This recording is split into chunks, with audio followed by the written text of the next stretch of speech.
Hi, and welcome to this brief educational opportunity entitled Occupational Therapy's Role in Pediatric Primary Care, an initiative to educate parents and families on an innovative solution to improved outcomes for our children. My name is Casey Rabideau, and I am a pediatric occupational therapist here in the great state of New Hampshire. I currently serve as a clinical assistant professor within the occupational therapy department here at the University of New Hampshire. I'm also a per diem pediatric OT at Boston Children's Hospital, and I come to you with this work as part of my post-professional occupational therapy doctoral candidacy at the MGH Institute of Health Professions. My scholarly interest is around improving pediatric outcomes, and I have a particular interest in serving the rural communities of New Hampshire. Finally, this work is a bit self-serving as I also come to you as a mom to three great kids, ages 5, 3, and 6 months, and I really hope to pave the way for change with them in mind. I want to start by really highlighting that this work likely directly applies to you and your child. If you've ever asked your child's pediatrician or primary care provider any of the following, you should really consider yourself a stakeholder in this project. So, questions like, how do I support my baby's development? What can I do for our toddler who's really struggling with potty training? What are some strategies to help our preschooler who seems to have a lot of sensory sensitivities to sounds or textures? What about ways to help our child who has diagnosed learning differences? Or what about even recommendations for our teen with mental health challenges? If any of these questions really resonate with you as something you've brought up to your primary care provider for your child, I'm here to share that occupational therapy could actually support these things too in collaboration with the PCP. So what's occupational therapy anyway? At large, we are a healthcare profession that works with people across the lifespan to really support their engagement in activities that they either want or need to do.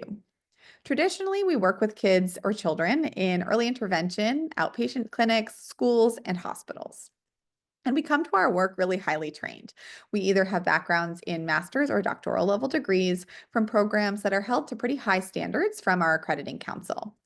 We come with at minimum a 24-week of experiential fieldwork, which may include a combination of pediatric or even behavioral health placement.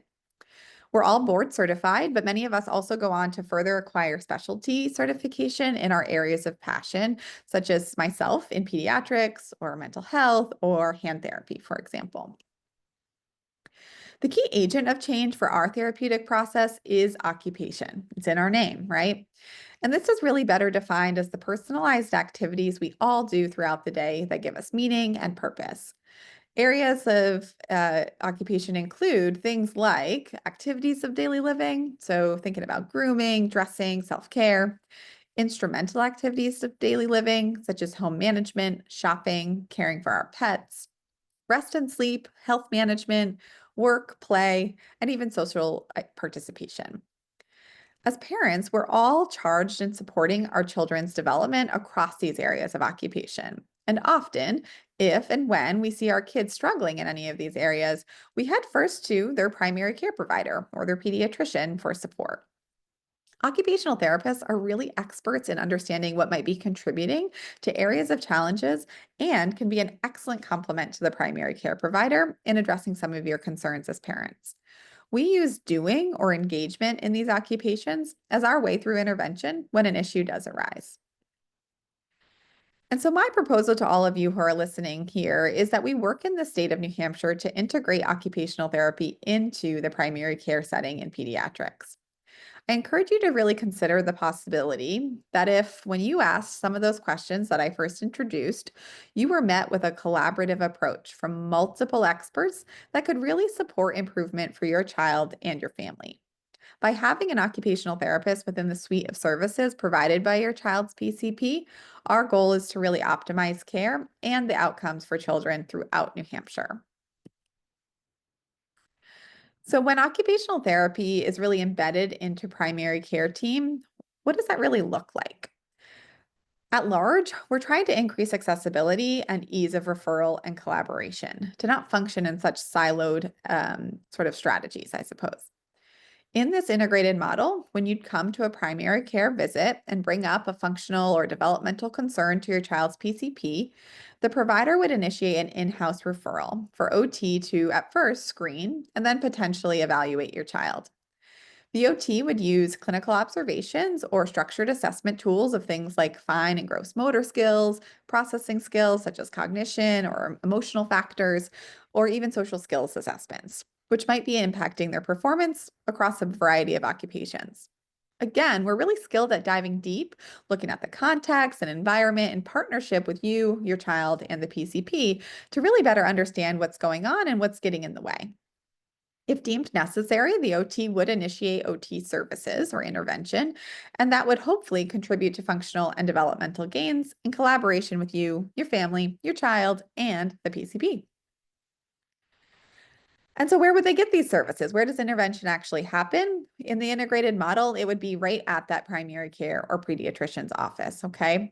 And this might come to you in sort of three different levels that I'm proposing, and they range from brief interventions, which would happen same day. So you do your evaluation and the OT would provide same day recommendations, and you would sort of follow up as needed as you implement those. For people who might require a little bit more, we would offer short-term interventions. So you'd have your evaluation, and then we would offer 4 to 6 OT visits, which would happen again right at that primary care office. And then we would send you on your way with a home program at discharge, so you can continue to make gains following these short-term services. And then for children who require a little bit more intensive level of service, a plan that's known that we're sort of calling a bridge to comprehensive services might take place. And this looks more like 6 to 8 OT visits with a plan for transition to outpatient or school-based OT. Okay, so we provide a little bit more intensity and we help you to find someone who's in the community who can continue to service your child and your family. This direct point of access within primary care, again, is really hopeful to improve accessibility and allow for clear communication and collaboration with the families, with the therapist, and with primary care providers. And although we think this can benefit the masses of families, we also know that there's a particular benefit for families who are living in rural, remote, or underserved areas where there might be limited providers or therapy clinics already. And so having this embedded service could be really life-changing. So, as a reminder, we are trained across the board as OTs. We think about the biological, physical, social, and behavioral influences of occupational performance or doing. We see the child's ability to either engage or not within this transactional model that considers who they are, their roles, habits, routines, environment, and the greater context of what they do. As our healthcare system really shifts into client-centered, being comprehensive, health promotion and prevention, we see a greater synergy between occupational therapy and primary care emerging sort of across the board. And so who can this benefit, right? Occupational therapy can be beneficial for kids across the pediatric lifespan. And so I encourage you to think about your own kids and the concerns you've brought up to your child's primary care provider and consider where OT might have helped along the way. And we'll start with infancy. So in infancy, perhaps again, that developmental delay. What about feeding or sleep? Another area of occupation we might be able to support, or children who've been in the NICU, or families who are having sort of new parent conflicts. With toddlers, we see an opportunity to partner again for that delay, for those delays, greater independence with things like dressing or toilet training, behavior management, when there are concerns for a diagnosis like autism or ADHD, or even sensory processing differences that start to emerge and show. To make this work really come to life and maybe relate to your own children, I'm going to sprinkle in a few case studies and give examples of how we might see OT work within the primary care setting. So I'll have you meet Chase. He's 4 months old. He was born prematurely and required a NICU stay. He does work with early intervention, but occupational therapy is not currently on the case or available to him. His parents bring him into his pediatrician for his 4-month well child visit. They're pretty nervous, first time mom and dad. Chase just isn't making the developmental gains that they really think he should, and so they bring up that concern. Traditionally, the PCP may acknowledge that there's a delay, may put in a referral for outside services, either early intervention or outpatient. But in the integrated model, they actually pull the OT into that PCP visit. They do a screening, and OT eval is actually recommended.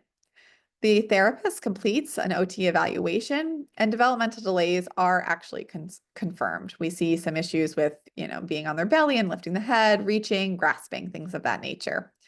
And so in this situation, the OT actually provides brief interventions right at time of evaluation. They give some ideas for the family to work on in collaboration and in some sort of supplement to the early intervention services, and they are encouraged to return as needed. Mom is really thrilled by this collaboration. They know they'll be back at the 6-month well child visit, and it feels like they are in a place to progress.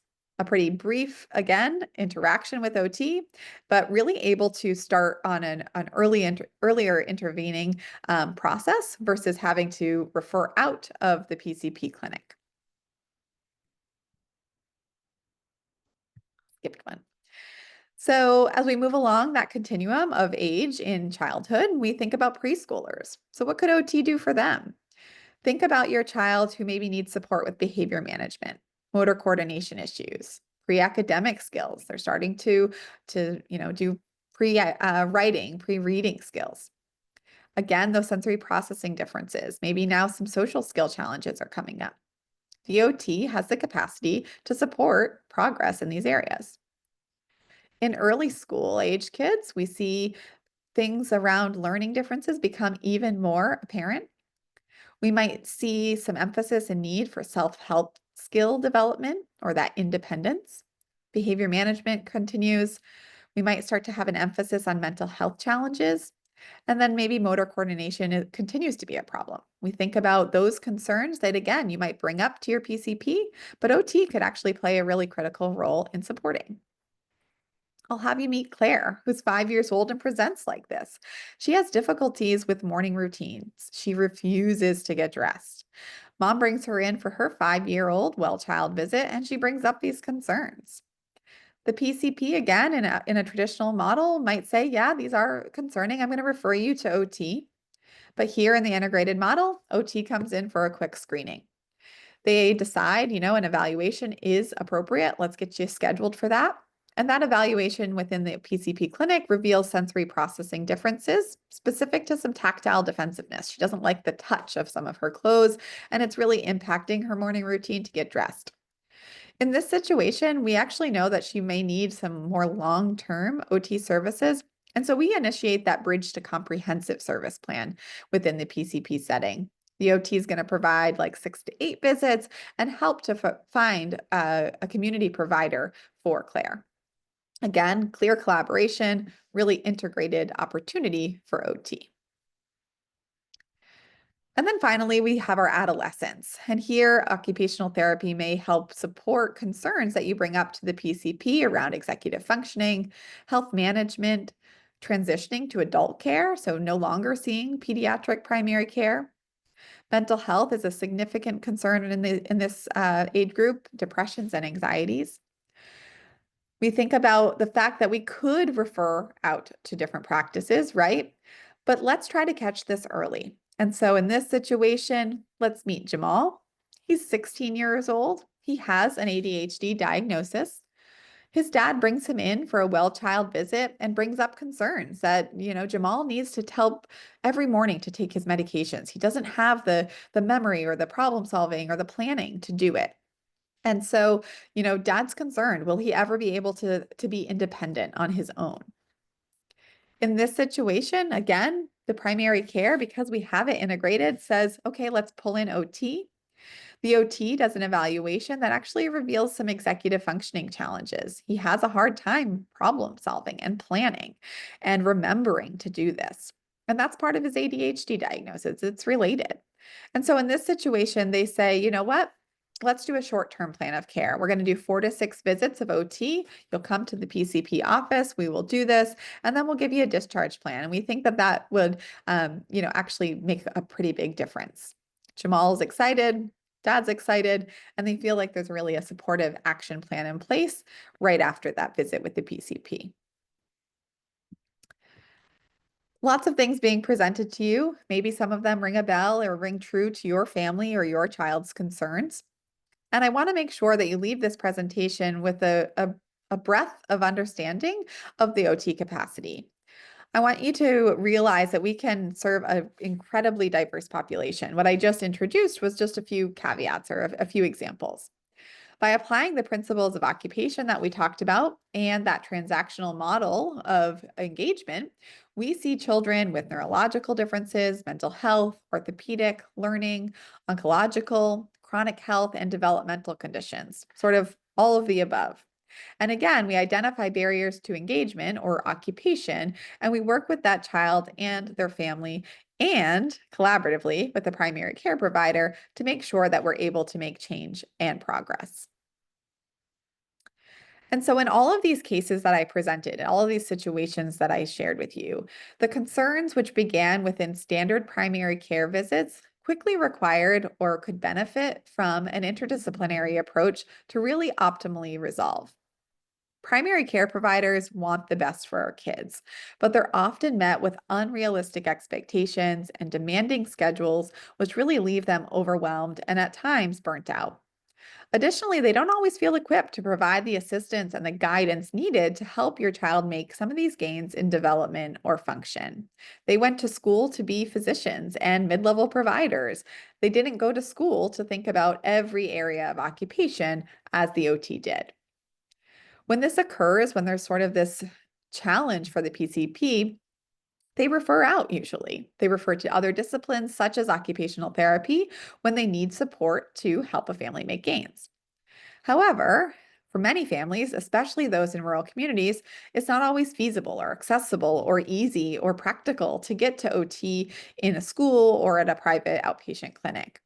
And so integrating occupational therapy into that primary care model suggests that we really split the responsibility of care. That when OT can address these patient issues that don't really require that full set of a physician or a nurse practitioner or a physician's assistant, that those providers become more available for higher acuity, more complex medical needs. And we think about things like sick visits or more health related needs, they become available for that. While the occupational therapy therapists can really work with families and take charge of more of these developmental and functional concerns. Again, working collaboratively, but sort of a shift in responsibility. As OTs, we're trained. Our job scope asks us to dive deeper into concerns and develop a therapeutic plan. And when we do it in tandem with the primary care provider, we really see best outcomes for these children and families. This partnership can really optimize the care for our kids with all types of issues. For simple concerns, which historically might have been either instructed to, wait and see, or unnecessarily were referred out to occupational therapy outpatient too early, we might instead see them in the primary care clinic, provide those brief interventions or those short-term plans of care. In these situations, we limit that family and healthcare system burden, and we hopefully sort of start out early by intervening and have improved outcomes. And then for our kids who have those more complex needs, where we really need to be seen more long term, more consistently, we at least get you started. We get you started in the primary care setting. We do more of that bridge to intervention service model. We get kids and families on the right track therapeutically, and then we help you to transition to a community service, either in schools or outpatient. Again, this is particularly important for families who are living in rural or underserved areas, where access to occupational therapy, even when needed and referred to, is really limited due to potentially internal barriers like things, financial need or transportation to services at a family level, or external barriers such as having a really long wait list or your insurance denying coverage at an outpatient level. For these people, that bridge to comprehensive services could be really advantageous and make a really big difference. And so, what's my hope for us today? I've asked you to listen to this. I'm grateful for your time, and I'm hopeful that you'll continue to be a partner in this work. As a parent and as a family member, we need your voices to be heard so that we can start to make this work happen in our state. I'm hopeful that you'll start by having your voice heard through the survey that I have linked in the email or in the video the YouTube link underneath here. The link should be very well highlighted. And by completing this survey, you can have your voice be heard. Tell us, what do you know about occupational therapy? What would you like to have happen? Are you agreeable or interested in having this model happen? At present, it's not popular in our state, and we're trying to push the needle with that because I really feel that together we can really pave the way for this integrated pediatric primary care model that includes the occupational therapy professional here in the state of New Hampshire.